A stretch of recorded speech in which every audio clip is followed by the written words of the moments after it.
Historical volatility is also known as statistical volatility. In this chart, we can see historical volatility of around 18.82. Here you can see it. It is a measurement of speed in the past. But what is actual meaning of this number and what is information given by this number? Similarly, there is value of IV, that is implied volatility. IV means implied volatility in options and not intrinsic value. There is value which is 16.09. Here IV is 16.09. HV means historical volatility is 18.82. So what is meaning of these values? IV tells measurement of speed in the future. How can we get historical volatility? We get it from historical data of underlying movement, and it is derived from closing values of underlying in the past. It is taken from end of the day charts. Daily closing is considered.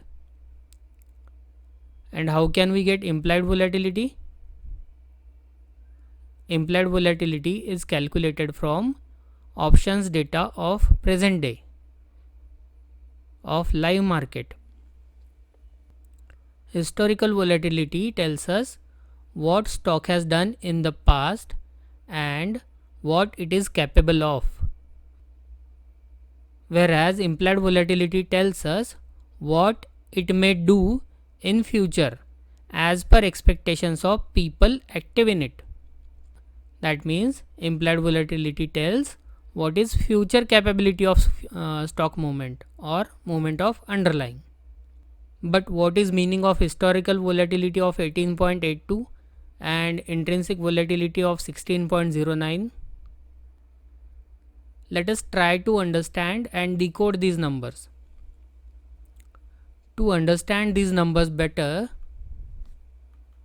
we will need to understand standard deviation as well. We had statistics in PSM and probably it will help us now at least. This is a formula for standard deviation which we are going to use for interpretation of volatility. So one standard deviation is volatility multiplied by price of underlying, and it is divided by square root of time frame chosen. What is meaning of one standard deviation? One standard deviation includes 68% chance of occurrence within that range, and this is from bell-shaped distribution which we have learnt in statistics. Two standard deviation means 95% chance of occurrence inside that range, but we need 68% only. Volatility can be historical or implied volatility, which we enter in this formula. Volatility is mentioned in percentage. 18.82, 16.09, these are percentages. So we have to convert it into absolute numbers by dividing volatility with 100. In this formula, time frame can be daily, weekly or monthly. Means we can calculate possible movement in one day, in 1 week or in 1 month. There are around 250 to 260 trading days roughly in one financial year, which may vary slightly. 52 weeks and 12 months are fixed. To calculate daily standard deviation, denominator used in this formula will be square root of 256, which is 16. We can take square root of 252 as well, but it will not cause any big difference. So we are taking square root of 256, which is 16. Easy to remember, round number. To get weekly standard deviation, we divide by square root of 52, which is 7.2. And to get monthly standard deviation, we divide, denominator is square root of 12, which is 3.4. So in this formula we take these values. Square root of time frame, for daily movement we take 16, for weekly we take 7.2, and for monthly movement we take 3.4 as denominator. Okay, is this formula clear? You can write it down. Now let's use this information to understand number of historical volatility of 18.82% or 0.1882 in absolute terms, and implied volatility of 16.09% or 0.1609 in absolute terms. We will apply this data to standard deviation formula. First, we will check for historical volatility of 18.82% with underlying at 17,100 and daily time frame for calculation. Here we have used 16 as denominator to calculate daily standard deviation. Depending upon these calculations of daily volatility, when we multiply volatility with price of underlying divided by square root of 256 days, we get 201. So this is one standard deviation. What is meaning of this range? With these calculations of daily volatility, we have found out that possible daily range for Nifty on closing basis is going to be 201 points above or below current market price, with 68% chances of this thing happening.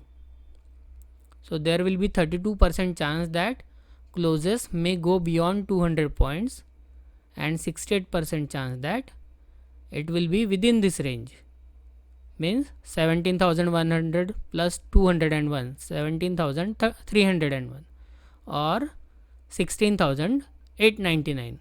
So this is a range. There are 68% chances that next day's close will be within this range. This is possible as per past data and would be considered normal thing to happen. Means Nifty has potential to close either up or down by 201 points or less from its current market price in one day, and this is based on historical data. Now we will check it for implied volatility of 16.09% with underlying at 17,100 and on daily time frame for calculations. It is speed of future movement. Implied volatility is speed of future movement expected. So here we have used 16 as denominator to calculate daily standard deviation. Depending upon these calculations of daily volatility, we have found out that possible daily range of Nifty is going to be 172 points above or below current market price with 68% chance of close within this range. This is expected movement as per current intrinsic volatility data. This is what current participants are expecting at present on day-to-day basis. This is expectation of crowd. Means as per history, Nifty had chance of moving 201 points, but crowd is thinking that Nifty potential is close either up or down by 172 points or less from its current market price in one day. So this is interpretation of historical volatility and implied volatility. They are giving us range for one day. Similarly, we can calculate range for 1 week or 1 month. With historical volatility and implied volatility, we have come to conclusion that history says Nifty has capability to close within 200 points up or down with 68% chances, whereas current expectation of people are closes within 172 points up or down. Means people are expecting slower movement and expectation is only 172 points, whereas history is telling us 201 points movement. Who is wrong and who is right?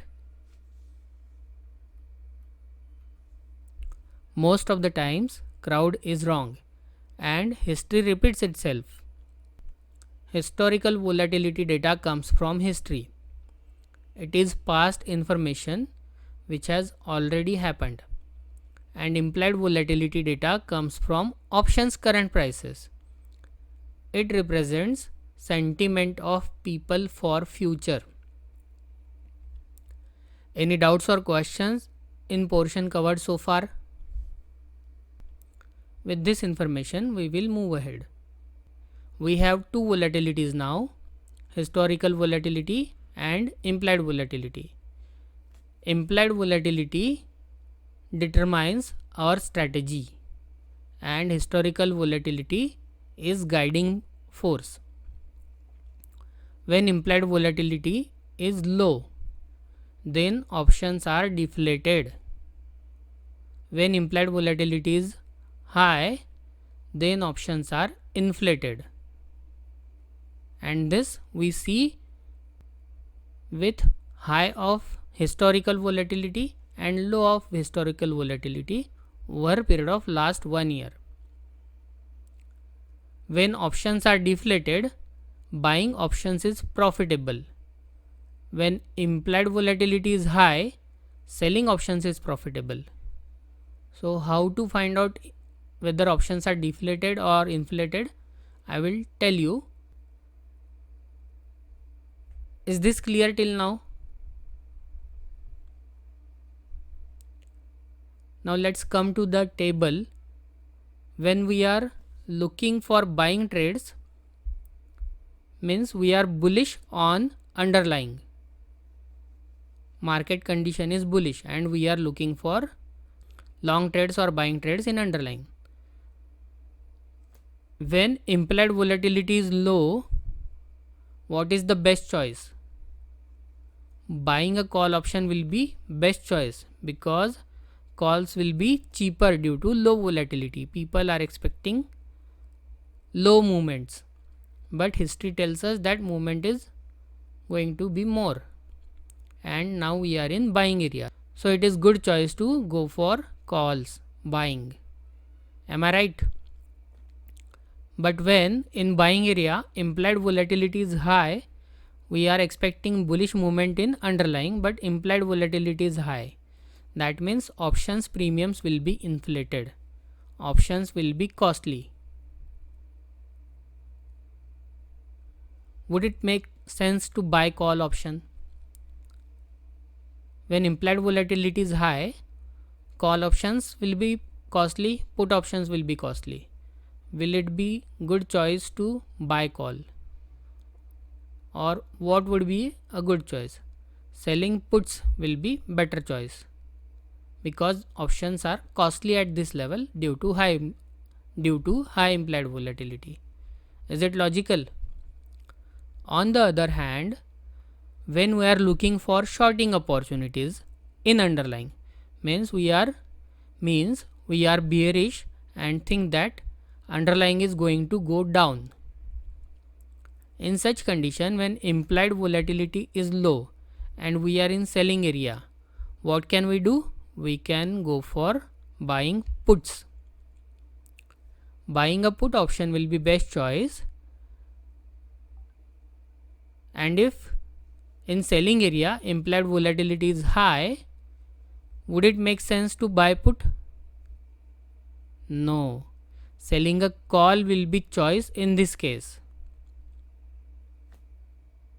It is selling area, so selling a call when implied volatility is high will be better choice. Is this concept understood? So we have understood now that it is better to buy options when premiums are deflated, and it is better to sell options when premiums are inflated. But challenge at hand is how to determine when option premiums are inflated or when they are deflated. How to find out volatility impact, or how to find out levels of implied volatility and historical volatility. This is a big question. If we can't get these levels, then it is useless exercise to understand how volatility impacts options prices. Am I right? You know that you should buy deflated option, you know that you should sell inflated options, but if you don't know how to determine whether they are inflated or deflated, then there is no point in knowing these things. So now we will understand from where we can get this information and how to interpret this information. Let's see implied volatility and rubber band effect. We will have zoomed view of this pic. This is IV chart of ITC. Zone between two lines on this graph is visible. I have marked this manually considering maximum number of times IV has stayed between these two lines. This is kind of 68% of bell shape within these two lines. Can you imagine that? On top there is high volatility, on bottom there is low volatility, and in between it's mean volatility. We will see one more chart. This is IV chart of Reliance. I have highlighted area which covers IV values most of the times. This may be 2 standard deviation with 95% implied volatility values inside the range. Above the upper line it is extremely high implied volatility, and below the range it is extremely low implied volatility. When it comes up, it is highly volatile, with people expecting prices to move beyond normal ranges. There may be extreme greed or extreme fear, and option prices are highly inflated in this situation. That means options are very costly at this point. What should we do when option prices are inflated or they are extremely costly? We should sell options. On the other hand, when implied volatility is below the normal range, that means it is not very volatile market. People are expecting moves which are less than normal moves. In such situations, what is more beneficial? Option buying is better at this time. So in these extreme times, we have different strategies which can be used. In normal conditions, strategies are different. We will come to strategies after few sessions once Greeks are covered. So with this information, why should we sell options when IV is high and why should we buy options when IV is low? Here, rubber band theory is applicable. When we pull a rubber band and release it, it comes back to normal shape. When we squeeze it and release, it again comes back to normal. Similarly, IV values tend to stay within 68% area of mean. So when IV is extremely stretched, it will fall down. Here we can see most of the times it is in the 68% range or in mean area. What is effect of high IV? It increases cost of options. What will happen when IV falls within normal range? Prices of options will fall. This will cause decay in premiums and option seller will gain. On the other hand, when options IV is extremely low, what will happen? After some period, IV will increase and this will automatically increase options premiums. Are you getting this point? For this reason, we buy options when IV is low and we sell options when IV is high. Keep note of these things. These are very important points. IV chart here we are watching is daily IV and not intraday IV chart. Historical volatility chart is also daily chart, not intraday chart. We can get these charts from icharts.in. This website has paid subscription of around 600 rupees per month. You can take their subscription for monthly or yearly plans. They have some more useful features as well, and I have found this platform very useful for option trading. They are not sponsoring me or this course for recommending their software. In fact, I have requested them to give discounts for those who want to subscribe with my reference, and they have agreed to it. So I will share link for discount in our group. You can go ahead with that link to get discount in subscription charges. If some other software comes to my knowledge which is cheaper or better, I will update you. So good trading opportunities in options come when IV is out of the range. At other times, one needs to trade in futures or cash as per own risk appetite. How do we check whether IV is high or low? We have seen from IV chart that when it is high, it falls back in the range, and when it is low, it increases. But how we decide whether this is low IV or high IV? We need to compare it with historical volatility. And how do we compare? We check 30 days historical volatility chart for last 1 year. Then highest and lowest historical volatilities are taken as top of range and bottom of range. Once this is done, difference between top and bottom range is calculated. Here suppose historical volatility is 40 at top and 20 at bottom roughly. So difference is 20. This is for easier calculation purpose. We divide this number, we divide the difference by 5 so that we can divide total range in 5 zones. So 20 divided by 5 is 4.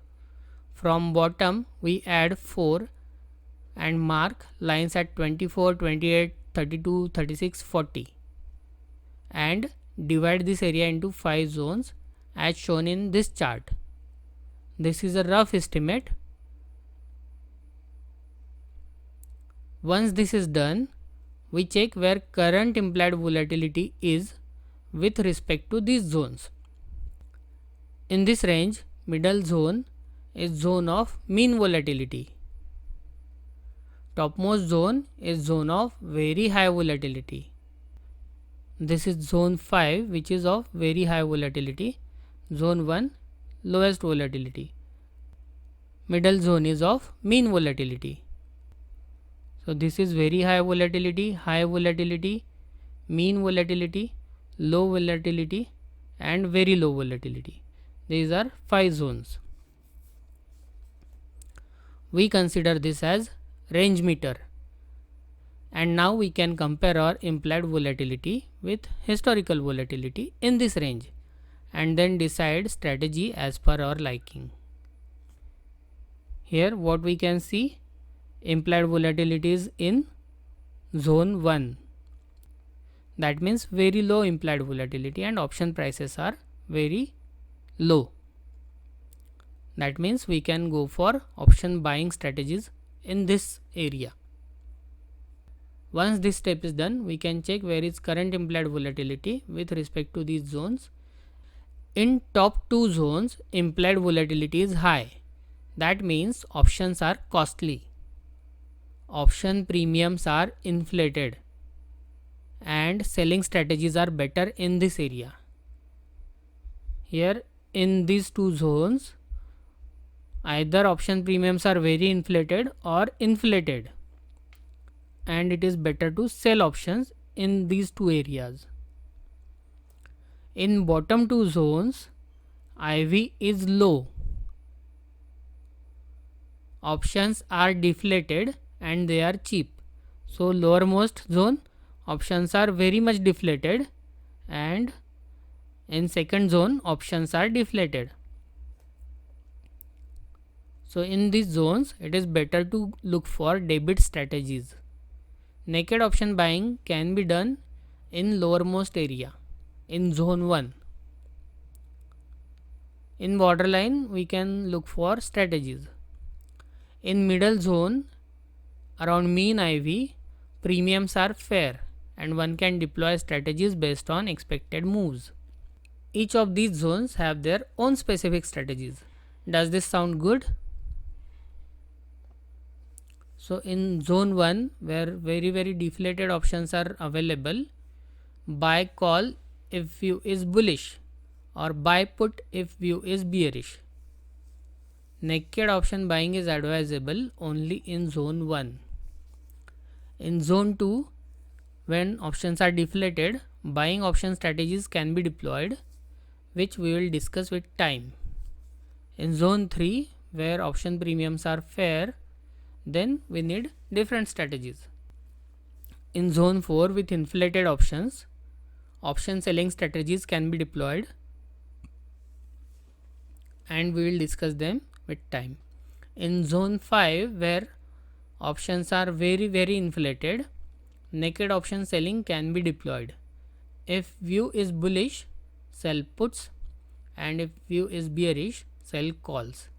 Naked option selling trades can be initiated. Here you can see premiums when very inflated, fair, deflated or very deflated. They are categorized in zones. For zone 5, Vega is minus, means what will happen?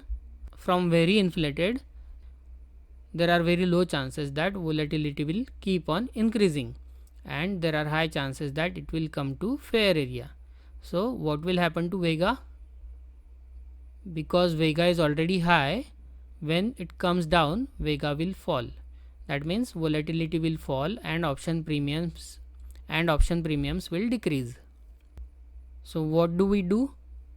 When options are very inflated, we short options, either short call or short put, when our view is directional.